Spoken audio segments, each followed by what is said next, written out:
Muy buenas a todos. Soy Álvaro Ramos, soy el profesor que va a impartiros este pequeño módulo en el cual estáis apuntados para esta semana, ¿de acuerdo? En el bloque específico del ciclo inicial de montañismo. Y bueno, pues soy la persona que va a intentar explicar temas relacionados con la planificación. Es algo que puede parecer banal, que bueno, no sé cuánta importancia le deis a vosotros en vuestras actividades deportivas, pero en el ámbito de la conducción de individuos o de la parte de docencia de cursos a deportistas, ¿vale? Todas las actividades que hagamos con personas en el medio natural o en instalaciones tienen que llevar una planificación, ¿de acuerdo? Vamos a trabajar sobre ello en estos pequeños vídeos. Este va a ser uno de ellos, ¿de acuerdo? En él voy a intentar explicar qué es el método Munter. El método Munter es esta pequeña plantilla que tenemos aquí delante de la imagen, ¿de acuerdo? Es un método que diseñó un guía de alta montaña austriaco, que es Munter. Tenéis un libro para aquellos que quieran, les gusta la nieve, que es el método 3x3 Munter. Está en castellano, distribuido por la editorial Desnivel. Es un libro que habla sobre las avalanchas, ya que en principio este método de planificación, está dentro de un método mucho más amplio, que es un método de reducción del riesgo para las actividades invernales, para cómo reducir el riesgo de sufrir el daño ocasionado por una avalancha. Esto lo podemos trasladar y ampliar a otras muchas disciplinas. No todo tiene que ver con la nieve. Este método lo podemos, digamos, que implantar como una nueva forma de pensar y de un nuevo paradigma a la hora de realizar la planificación de las actividades, ¿de acuerdo? El método 3x3 de Munter lo que hizo fue estudiar cuáles eran los peligros más habituales que generan un accidente, ¿vale? Esto va a ser cosa del siguiente vídeo, pero tenemos dos tipos de peligros en la montaña, los peligros objetivos y los peligros subjetivos, ¿de acuerdo? Peligros objetivos son aquellos que derivan de los procesos naturales. Estamos hablando de caídas de piedras, del frío, del calor, la lluvia, la nieve, la falta de visibilidad, ya sea por niebla o por oscuridad. Y después tenemos todos aquellos factores, los peligros subjetivos, que son aquellos peligros que derivan de, el quehacer del ser humano, ¿de acuerdo? Una falta de planificación, una falta de nivel técnico, una falta de condición física, sobreestimar nuestro nivel físico técnico, ¿de acuerdo? Realmente el daño en un accidente no lo genera el peligro objetivo. Me voy a intentar explicar. Yo voy por la montaña y me cae una piedra y el daño es el impacto que me da, que tiene la piedra sobre mí, ¿no? Pero a la hora de estudiar y de analizar ese accidente, no es lo mismo que lo haya generado un peligro objetivo o un peligro subjetivo. Me continúo intentando explicar. Si yo he tomado todas las medidas de prevención para evitar la caída de piedras y aún así me cae, estamos hablando de un peligro objetivo.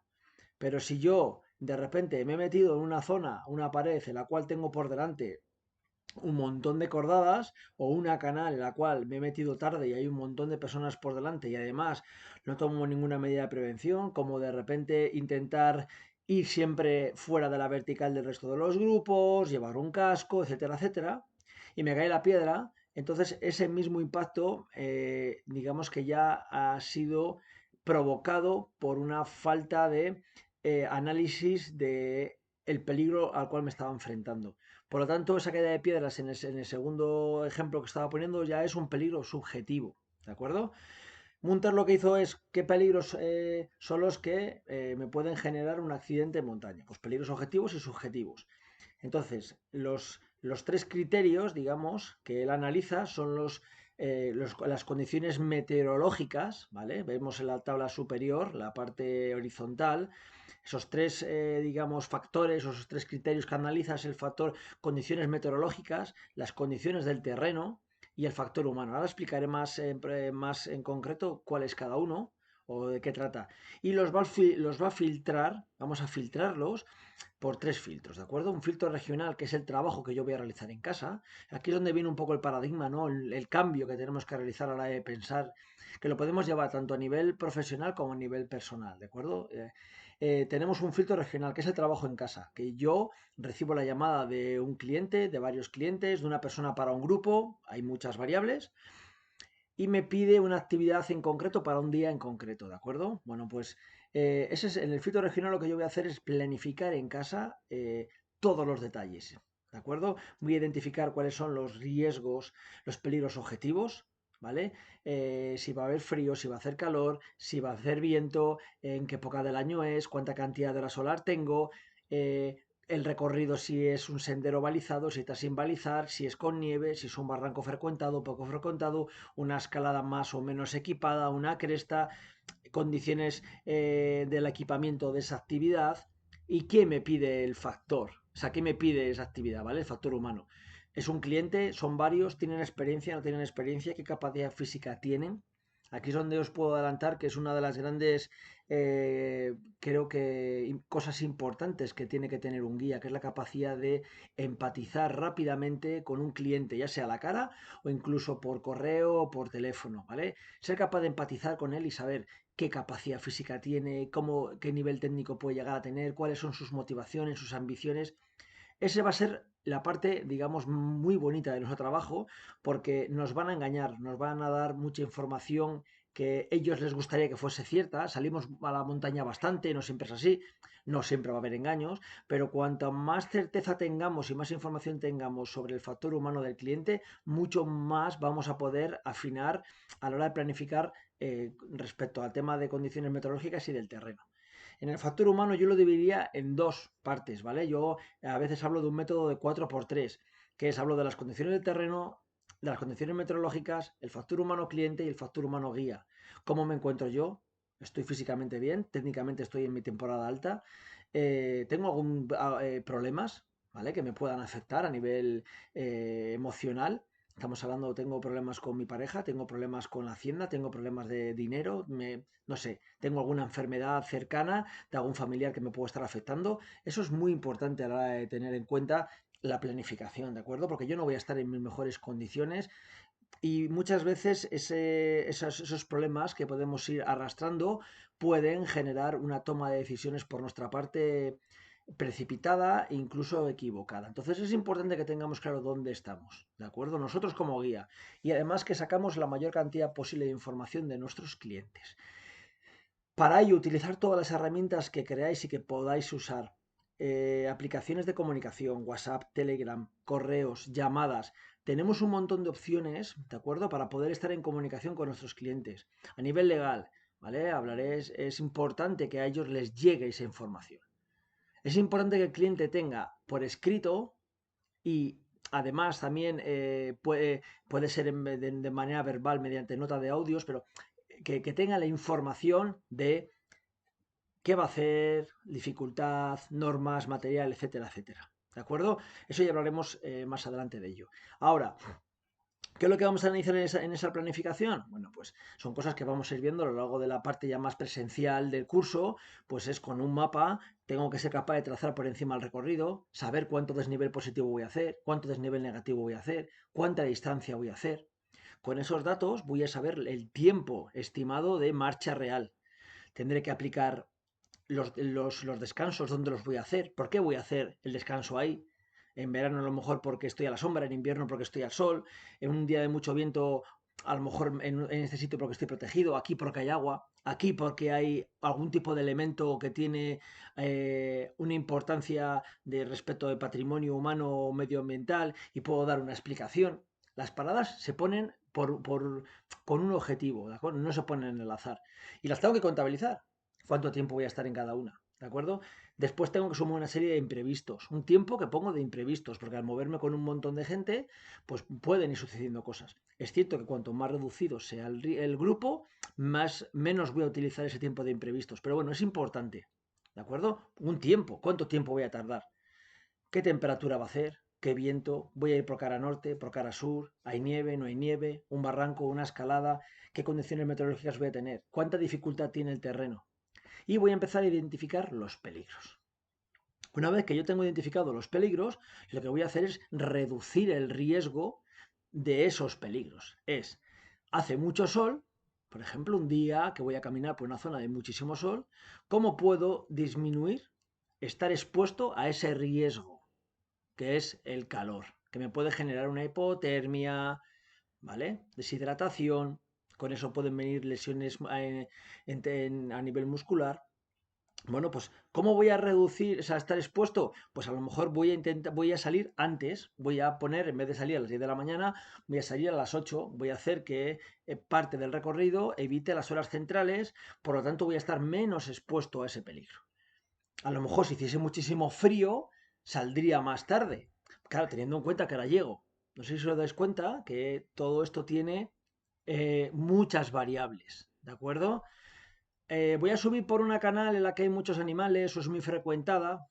Voy a subir a Collado Hermoso por Asotín y ese en verano, pues a lo mejor dependiendo de la hora, puedo llevar un casco. ¿Por qué? Porque puede haber peligro de caída de piedras, de animales o de personas que están por encima, ¿de acuerdo? Lo que vais viendo es que yo lo que voy pensando es qué riesgo me voy a encontrar, ¿vale? Estáis expuesto a caída de piedras, frío, agua, viento, la oscuridad. Y voy a poner una medida de reducción. Madrugo antes, salgo más tarde, me pongo un casco, llevo ese tipo de botas, voy a llevar bastones, gafas de sol, crema solar, porque va a hacer mucha radiación. Todos estos aspectos que voy haciendo, ya sea de material o frente al tema de horarios, lo que estoy haciendo es reducir el riesgo. Exponer menos a ese riesgo a mis clientes y a mí mismo, ¿vale? Eso es la planificación. Y lo tengo que plasmar en un papel. Vamos a hablar de varios tipos de planificación. Una planificación que va a ser la ficha del guía y otra planificación, otra ficha que es la que yo voy a facilitar a mis clientes. No tiene por qué ser la misma, ¿de acuerdo? La ficha del cliente tiene que llevar los datos que ya veremos más adelante más importantes, que él tiene que saber. ¿Por qué? Porque en caso de tener un accidente, cuando vayamos delante de un juez, el juez va a preguntar una serie de cosas a los clientes. Eso es lo que nosotros tenemos que poner en esa ficha del participante que él tenga, ¿vale? Pero nuestra ficha del guía es otra cosa. Es como un planning, es como lleva otros muchos factores que ni siquiera los clientes van a estar a poder pensar en ellos. Tenemos nuestro plan A, nuestro plan B, tiempos parciales. Voy a subir de aquí, como un ejemplo que vamos a tener en el Moodle, de aquí a Peña Vieja, pues yo quiero saber cuánto tiempo voy a tardar al cruce 1, del cruce 1 hasta el segundo collado, del collado a cumbre y viceversa. ¿Para qué? Para que yo cuando voy caminando con la gente tenga unos tiempos parciales y pueda saber si yo voy en tiempo o no voy en tiempo. ¿Cómo estoy? Oye, pues ya voy con un retraso de 2 horas en este collado. ¿Por qué llevo un retraso de 2 horas en este collado? ¿Tengo margen aún? Sí, no, ¿vale? Iremos viendo esto más adelante en esta presentación. Vale, en el momento que yo tengo hecho una planificación con mis planes alternativos, ¿vale? O sea, un plan alternativo es, me voy a subir en el teleférico de Fuente de Cantabria, Picos de Europa, para subir a Cabaña Verónica, ¿vale? Que está señalizado como un sendero de un PR, ¿de acuerdo? Y tengo que tener un plan B. ¿Por qué? Porque puede pasar varias cosas. Una, que arriba las condiciones meteorológicas sean malas o que el teleférico esté cerrado por viento. Mi plan B es un recorrido que yo voy a hacer en el fondo del valle sin necesidad de coger un remonte mecánico, que es subirme por el PR que va a las Invernales de Güedri y me bajaría a Espinama y por Pido regreso a Fuente D. Un recorrido de iguales características, sí, muy parecidas, sin necesidad de de utilizar un remonte mecánico y a menor altura, por lo tanto, si va a hacer mal tiempo, allí estaré un poquito más protegido. Habrá veces que ni siquiera tenga posibilidades de un plan B por condiciones meteorológicas. Pero a su vez, en el plan A, tengo que tener alternativas. ¿Qué pasa si yo llego a este cruce y voy tarde? Pues mira, pues tengo una opción de recorrer, de irme por ese otro sitio para llegar al inicio, no lo hago tan largo el recorrido, pero puedo hacer una actividad también bonita que no sea volver por el mismo sitio. Voy metiendo mis opciones, mis rutas de escape, si estoy aquí ya voy tarde, cómo puedo retroceder. Todo eso lo plasmo en el mapa, ¿de acuerdo? Yo una vez que tengo toda esa información, ¿vale? Yo puedo hacer un análisis del recorrido con mucha antelación, pero está claro que las condiciones meteorológicas las tendré que analizar días antes, ¿vale? Entonces hay que tener en cuenta que el análisis de la meteorología no la puedo hacer 2 meses o 3 antes, porque no sé, me puedo acercar. Si voy a hacer un recorrido en Pirineos en agosto, tengo claro que posiblemente en las horas centrales en determinadas partes va a hacer mucho calor y puede haber tormenta eléctrica. Por ejemplo, si me voy a Sierra Nevada en verano, mucho calor. Si voy en invierno al sistema central Agredos, lo que voy a tener es un clima continental en el cual voy a tener temperaturas muy bajas a la sombra. Entonces, puedo hacer un análisis con las cosas, digamos, que más habituales, pero no concreto, o la cantidad de horas de sol, de luz, perdonar, puedo saberlo con antelación, pero atino los días antes, ¿de acuerdo? Una vez que tengo mi ficha, ¿de acuerdo? En papel, el mapa dibujado, tengo que trabajar con el mapa, ¿vale? Todos tenemos claro que el GPS es un elemento que ahora es una gran, bueno, ahora no, lleva ya unos cuantos años, década, que es un avance tecnológico importante, pero la tecnología puede irse al garete. Estamos ahora aquí con el tema de la guerra de Ucrania, alguien da un botón y dejan de funcionar los satélites o llegar la señal de los satélites, por ejemplo. ¿De acuerdo? Entonces, al final es importante. Necesitamos llevar un sistema para poder orientarnos que sea eficaz. ¿Vale? Mapa y brújula es importante. Además, para vosotros es importante generar y generar una base importante en vuestro conocimiento de la cartografía y de la orientación. Y esta parte del uso correcto de mapa y brújula. ¿De acuerdo? El GPS efectivamente es un material muy avanzado y que nos permite tener muchas posibilidades, pero hay que manejar el mapa. Sobre todo con el tema del senderismo y del montañismo, es muy útil porque tenemos mucha información sobre el mapa, para variables, para planes A, planes B. ¿De acuerdo? Tengo nuestra ficha y tengo el mapa. Muy bien. Yo ahora me voy a ir a realizar la actividad. Quedo con mis clientes, ¿de acuerdo? En el lugar en el que yo les he dicho. Vale, pequeña, digamos, consejo, ¿de acuerdo? Yo personalmente, si he dicho que salgo a las 10 de la mañana, quedo con mis clientes a las 9, 9 y cuarto, 9 y media. ¿Por qué? Porque siempre va a llegar alguien tarde, siempre tengo que dar una pequeña charla al principio, ya explicaré en otro vídeo qué es lo que tiene que tener esa charla, que se llegan a tarde, que se tienen que poner las botas, que tengo que dar la explicación, siempre voy a tener un retraso. Si yo digo que la planificación de mi ruta son 6 horas y salgo a las 10 y ya salgo tarde, ya arrastro desde primera hora del día un tiempo de retraso. Entonces, intentar quedar un poquito antes. También es cierto que dependiendo de dónde vayamos a quedar, en muchas ocasiones, si no conocemos el terreno, pues llegar un poquito antes, incluso que los clientes me permite callejear por el inicio de la ruta hasta que ya dé con el camino. A veces es muy sencillo, otras veces sale de localidades, de pueblos pequeños, el sendero cambia, lo que tú conocías hace 5 o 6 años puede haber cambiado. Entonces, personalmente a mí me gusta llegar cuando hace tiempo que no hago el recorrido, un poquito antes, hago el inicio, 5 o 10 minutos del inicio del recorrido, me vuelvo y también eso te va a dar una confianza grande, ¿no? Que no que llegue el grupo y que estés por el pueblo ya perdido a primera hora del día. O sea, si encima ya sales con retraso y sales perdido, es como que tú emocionalmente ya vas a estar bastante tocado ese día porque vas a empezar mal, ¿no? Vale, llegamos al lugar del recorrido. Vale, entre ese momento entro en el filtro local, ¿de acuerdo? Ahora lo que nos queda son dos filtros, el local y el zonal. Tener en cuenta que la mayor parte, estas dos partes ya son, digamos, una parte más mental, una forma de enfrentarse y de gestionar la actividad. Normalmente, si no pasa absolutamente nada, no tenemos ningún accidente ni ningún incidente, vamos a estar toda la actividad el 100% en el filtro local. ¿Cuándo vamos a entrar a un filtro zonal?